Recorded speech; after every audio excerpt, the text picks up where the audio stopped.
तो आज हम लोग पढ़ेंगे बौद्ध धर्म। और ये यूपी ट्रिपल एससी के लिए स्पेशल क्लास हिस्ट्री की चलाई जा रही है। और आप इतना पढ़ने के बाद मैं बोल सकता हूँ कि आपको कहीं और से पढ़ने की ज़रूरत नहीं होगी।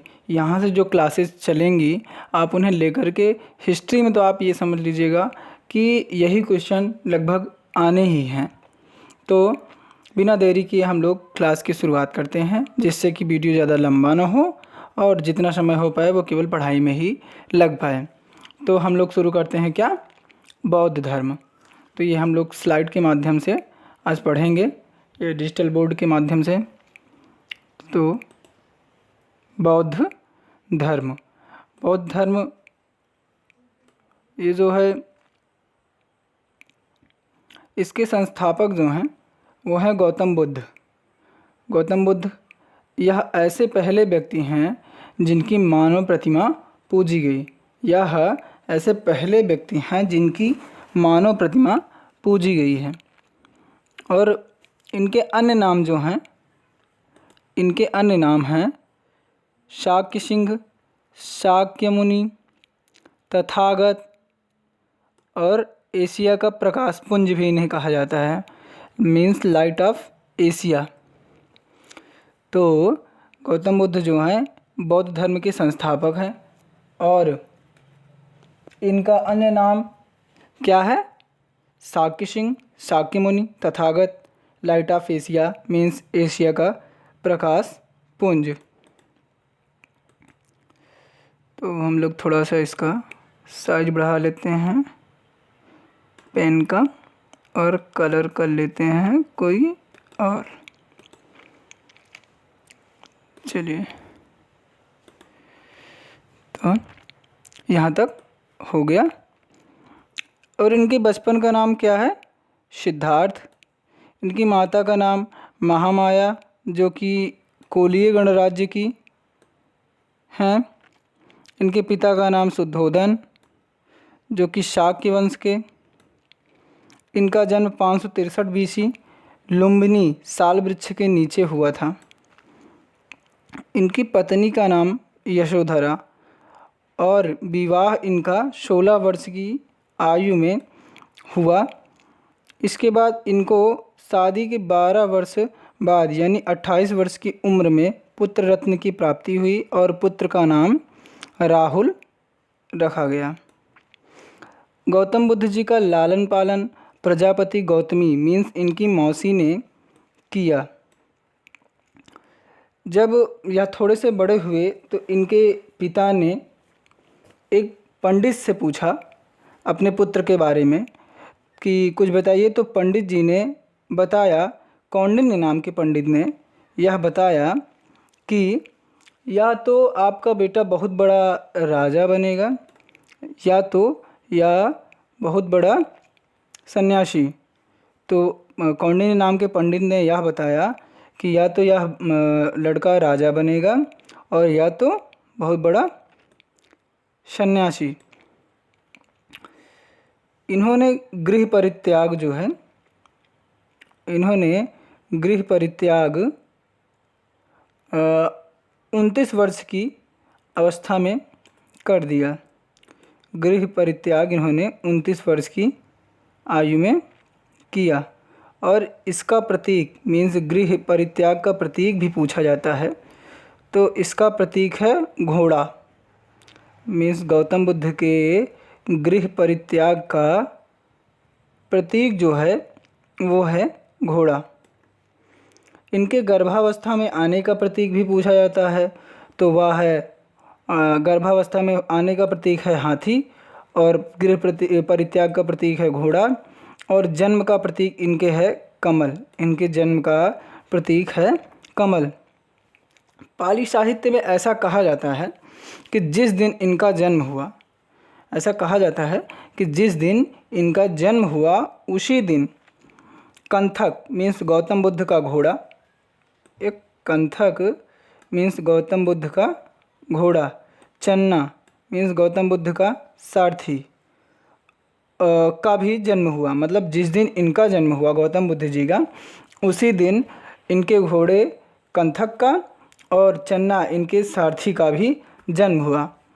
तो एक दिन यह अपने सारथी के साथ बड़ी जिद्दी के साथ, जब इनके पिताजी घर में नहीं थे तो ये बाहर निकले, तो इन्होंने 4 दृश्य को देखा। तो वो 4 दृश्य भी एग्ज़ाम में आते हैं, पूछे जाते हैं। तो उसमें से 4 दृश्य में पहला है बूढ़ा व्यक्ति इन्होंने देखा, दूसरा है बीमार व्यक्ति इन्होंने देखा, और आगे नेक्स्ट स्लाइड में देखते हैं। तीसरा इन्होंने मृत व्यक्ति को देखा, और चौथा इन्होंने सन्यासी को देखा। तो इतना सब देखने के बाद जब तीनों दृश्य के बारे में पहले ये बूढ़ा व्यक्ति, बीमार व्यक्ति और मृत व्यक्ति देखे, तो इन्होंने सारथी सबने पूछा और इनका मन थोड़ा सा दुखी हुआ। और इसके बाद इन्होंने एक हंसते हुए व्यक्ति को, मतलब प्रसन्नचित्त मन मुख के व्यक्ति को देखा। तो इन्होंने अपने सारथी से पूछा कि यह कौन है। तो उन्होंने बताया कि यह सन्यासी है, इसको देश दुनिया के मोह से कोई मतलब नहीं है, यह अपने में ही जो है उसी में खुश है। तो यह भी मतलब सन्यासी के बारे में जानकारी इनको हुई, और उसी के बाद इन्होंने भी संन्यास धारण करने का मन बनाया, और वहीं से इन्होंने अपने सारथी को वापस लौट जाने के लिए बोला। तो महात्मा बुद्ध के घर छोड़कर जाने की घटना को महाभिनिष्क्रमण कहा जाता है। महाभिनिष्क्रमण, ये बहुत इम्पॉर्टेंट है, ये भी एग्ज़ाम में बार बार पूछा जाता है। तो महात्मा बुद्ध के घर छोड़कर जाने की घटना को महाभिनिष्क्रमण कहा जाता है। महात्मा बुद्ध का जन्म, मृत्यु और ज्ञान, ऐसा माना जाता है और ऐसा कहा जाता है, मीन्स मतलब ये भी एग्ज़ाम में आता है कि महात्मा बुद्ध का जन्म, मृत्यु और ज्ञान ये तीनों किस दिन हुआ था। तो ये तीनों हुआ था पूर्णिमा के दिन। ये तीनों गौतम बुद्ध का जन्म, मृत्यु और ज्ञान तीनों पूर्णिमा के दिन हुआ था, पूर्णिमा के दिन।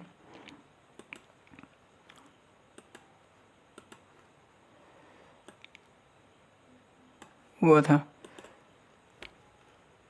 यह वहाँ से उरुवेला संपत्ति ग्राम गया विहार गए, जहाँ पीपल वृक्ष के नीचे, और उसी पीपल वृक्ष को बोधि वृक्ष कहा गया, के नीचे निरंजना नदी, ये भी पूछा जाता है किस नदी के किनारे, तो निरंजना नदी के किनारे।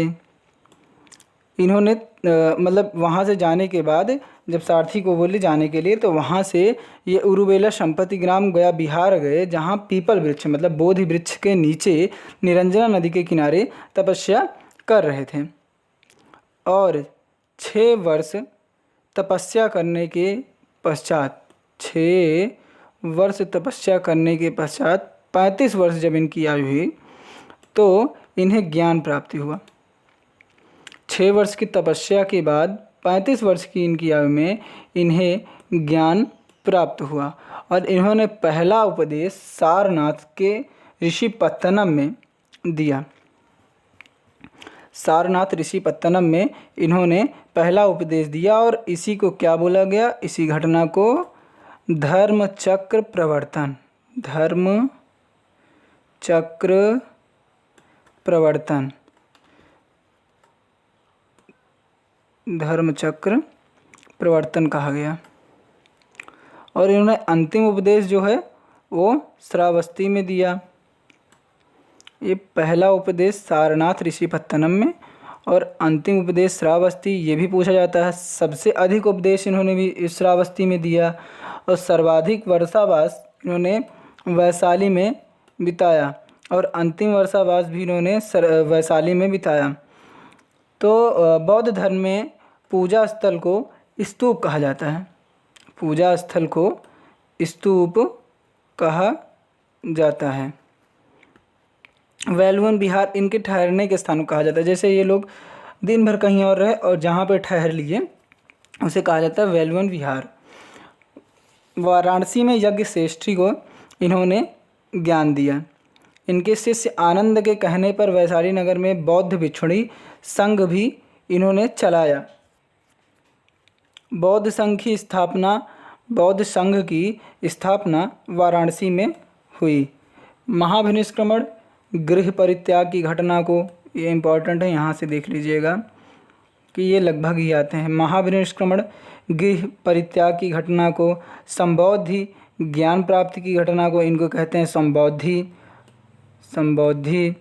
धर्मचक्र प्रवर्तन, जब इन्होंने पहला उपदेश दिया तो उसे क्या बोला गया? धर्मचक्र प्रवर्तन। और इनकी मृत्यु को महापरिनिर्वाण कहा गया। इनके मृत्यु को महापरिनिर्वाण कहा गया। तो बौद्ध धर्म में 4 संगीतियाँ हुई। बौद्ध धर्म में 4 संगीतियाँ हुई। उन संगीतियों के बारे में भी हम लोग जान लेते हैं।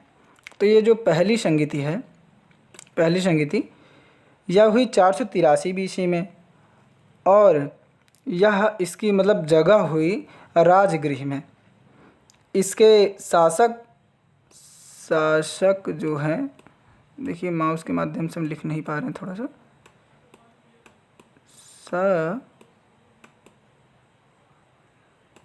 शासक जो हैं इसके अजातशत्रु थे, और महाकश्यप इसकी अध्यक्षता कर रहे थे।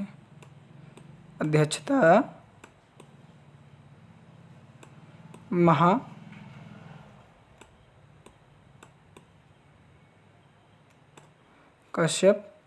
कर रहे थे। 483 BC में पहली बौद्ध संगीति, यह हुई, स्थान इसका राजगृह। अजातशत्रु शासक, मतलब इन्होंने आयोजन करवाया और इसकी अध्यक्षता किए महाकश्यप। दूसरी बौद्ध संगीति हुई 383 BC। 383 BC में यह हुई वैशाली में, और शासक जिन्होंने इसका आयोजन कराया वो थे कालाशोक, और अध्यक्षता इसके किए कौन? सबाकामी।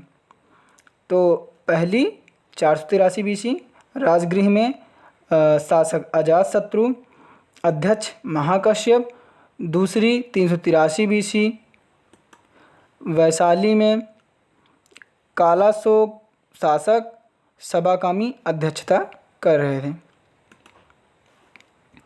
तीसरी बौद्ध संगीति जो हुई वो 255 BC या 251 BC, कहीं कहीं 255 और कहीं कहीं 251 BC मिलता है। तो ये हुई पाटलिपुत्र में, और इसके समय के शासक जो थे वो अशोक ने आयोजन करवाया, और अध्यक्षता इसकी किए मोगलीपुत्र। चौथी बौद्ध महासंगीति पहली शताब्दी में या 102 AD कह सकते हैं, कुंडलग्राम में हुई। कनिष्क थे शासक उस समय के, और वसुमित्र इसकी अध्यक्षता किए। तो तीसरी 255 या 251 BC पाटलिपुत्र में अशोक थे शासक, मोगलीपुत्र इसकी अध्यक्षता कर रहे थे। चौथी पहली शताब्दी या 102 AD में कह सकते हैं, कुंडलग्राम में कनिष्क थे शासक, वसुमित्र अध्यक्षता कर रहे थे। इसको आप एक ट्रिक के माध्यम से भी याद कर सकते हैं, जैसे कि ये है राजगृह वैशाली, तो स्थान याद करने के लिए इसको कह सकते हैं आर। वैशाली को हम V से डिनोट कर सकते हैं ना, V। तो ये RV हो गया, मतलब R से राजगृह, V से वैशाली, और ये पाटलिपुत्र को हम कह सकते हैं P से, और कुंडलग्राम को K से। तो क्या हो गया ये पूरा टोटल मिला के चारों स्थान का RV। तो इसको क्या हम उस तरह समझ सकते हैं कि RV PK, तो क्या हम सभी PK हैं? क्या हम सभी PK हैं? R से राजगृह, V से वैशाली, P से पाटलिपुत्र और K से कुंडलग्राम। और इसका शासक भी याद कर सकते हैं आप इस तरह से कि अजातशत्रु मतलब A, कालाशोक मतलब K, अजातशत्रु कालाशोक AK, और अशोक फिर से A, और Kanishka K, means AK। Ajatashatru Kalashoka Ashoka Kanishka. और इसके अध्यक्ष को भी याद कर सकते हैं इस तरह कि M सबाकामी को S से डिनोट कर देते हैं, MS, और उधर MB, M MSMV। तो क्या हो गया, महाकश्यप, शबाकामी, मोगलीपुत्र और वसुमित्र। तो ये हो गई बौद्ध धर्म की 4 संगीतियाँ। तो महात्मा बुद्ध के गुरु जो थे वो बृहस्पति थे, जिन्होंने इन्हें वैदिक शिक्षा दिया। अलार कलाम, इन्होंने इनको सांख्य दर्शन का ज्ञान दिया, और सांख्य दर्शन के जनक जो हैं वो कपिल मुनि हैं। रुद्रक पुत्रम, जिन्होंने इन्हें योग दर्शन का ज्ञान दिया। महात्मा बुद्ध की मृत्यु 483 BC में कुशीनगर में हुई। महात्मा बुद्ध की मृत्यु 483 BC में कुशीनगर में हुई। बौद्ध धर्म के त्रिरत्न, ये भी बहुत पूछा जाता है। बौद्ध धर्म के त्रिरत्न, बौद्ध धम्म संघ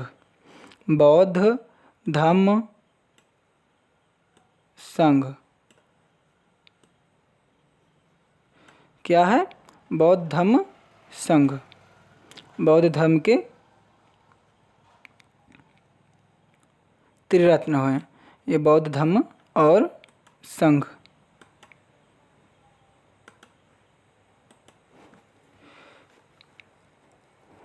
त्रिपिटक भी बहुत पूछे जाते हैं बौद्ध धर्म के। तो इसमें 3 पिटक हैं, सुत्त पिटक, अभिधम्म पिटक और विनय पिटक। सुत्त पिटक को आनंद ने लिखा, उनके शिष्य ने। अभिधम्म पिटक को मोगलीपुत्र ने लिखा, और विनय पिटक को उपाली ने। तो सुत्त पिटक में 2 निकाय हैं, अंगुत्तर निकाय और खुंदक निकाय। अंगुत्तर निकाय से 16 महाजनपदों के बारे में जानकारी मिलती है, और खुंदक निकाय से जातक कथाओं के बारे में जानकारी मिलती है। जातक कथाएं जिनकी कुल संख्या 549 जातक कथाएं हैं। तो फोर्थ संगीत के बाद बौद्ध धर्म 2 शाखाओं में क्या हुआ? विभाजित हो गया। पहला महायान और दूसरा हीनयान। महायान मीन्स कि जो कि बौद्ध धर्म में नई शाखाओं को जोड़ना चाहते थे, कि मतलब नई शिक्षाओं को जोड़ना चाहते थे। ये लोग ऐसे थे कि ये लोग चाह रहे थे कि बौद्ध धर्म जितना गौतम बुद्ध जी बताएं उसमें नई शिक्षाओं को भी ऐड किया जाए। तो ये हो गए महायान वाले, और इसकी अध्यक्षता कर रहे थे वसुमित्र। और जो ये हीनयान है, हीनयान वाले ये कहते थे कि नहीं, जो बौद्ध जी बता के गए हैं महात्मा बुद्ध जी, वही सही है और हम लोग उन्हीं को मानेंगे। तो बौद्ध की शिक्षा को अपनाने वाले हीनयान, इसकी अध्यक्षता कौन कर रहा था? महाकश्यप इसकी कर रहे थे अध्यक्षता। बौद्ध साहित्य के बारे में थोड़ी जानकारी लेते हैं। बौद्ध साहित्य में विभाषा शास्त्र है जो वसुमित्र ने लिखा है, और सौदरानंद ब्रज सूची जिसे अश्वघोष ने लिखा है। बौद्ध धर्म में अष्टांगिक मार्ग भी हैं। अष्टांगिक मार्ग में पहला है सम्यक अवलोकन, दूसरा है सम्यक आजीविका, तीसरा है सम्यक निर्धारण, चौथा है सम्यक प्रयास, और अच्छा 5वां बीच से उधर हो गया। तो 5वां ऐसा है, 1 सेकंड, 5वां है सम्यक भाषण,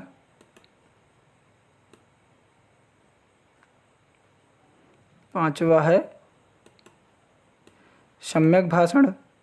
तो पहला क्या था? सम्यक अवलोकन, दूसरा सम्यक आजीविका, तीसरा सम्यक निर्धारण, चौथा सम्यक प्रयास, 5वां सम्यक भाषण, और 6ठा है सम्यक जागरूकता, 7वां है सम्यक अमल, और 8वां है सम्यक चिंता।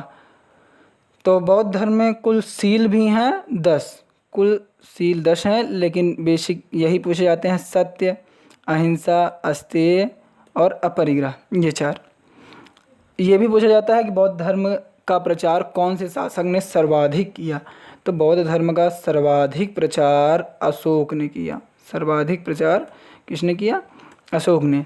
तो यहीं पे बौद्ध धर्म ख़त्म होता है। आगे की क्लास में हम पढ़ेंगे जैन धर्म, और उसको भी इसी तरह से बेजोड़ तरीके से फिनिश करेंगे। तो हमें नहीं लगता कि इतना पढ़ने के बाद पेट में कहीं और से क्वेश्चन बौद्ध धर्म से बन जाए, और इतना पढ़ने में आपको शायद इस तरह PDF के माध्यम से बहुत ज़्यादा आसानी भी हुई होगी। चलिए ठीक है, आप लोग हमारे चैनल पर बने रहिएगा। आगे क्लास में फिर से मुलाकात होगी।